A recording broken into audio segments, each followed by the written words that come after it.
Habari za wakati huu mtazamaji na mfuatiliaji wetu. Taarifa kubwa kwa sasa ni Makamu wa Rais wa Jamhuri ya Muungano wa Tanzania Dr. Emmanuel Nchimbi ametangaza uamuzi wa kustaafu siasa na utumishi wa umma.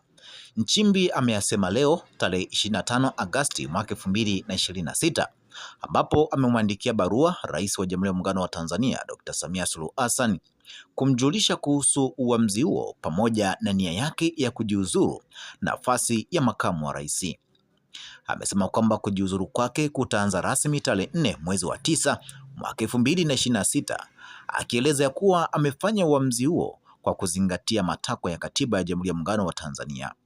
Nchimbi ameeleza kuwa tarehe 27 mwezi wa 8 mwaka 2025 alimwahidi Rais Samia Suluhu Hassan kuwa angemsaidia yeye na taifa kwa uwezo wake wote na kwa uaminifu, huku akiahidi pia kuachia nafasi hiyo endapo rais angeona anahitaji makamu mwingine wa rais. Nimejiridhisha pasipo na shaka kuwa Mheshimiwa Rais anatamani mabadiliko, hivyo nimeamua kutimiza ahadi yangu, amesema Nchimbi.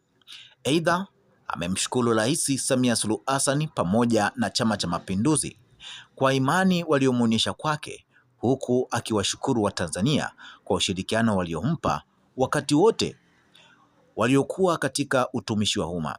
Nchimbi amesisitiza kuwa pamoja na kustaafu siasa na utumishi wa umma ataendelea kuwa raia mwema wa Tanzania.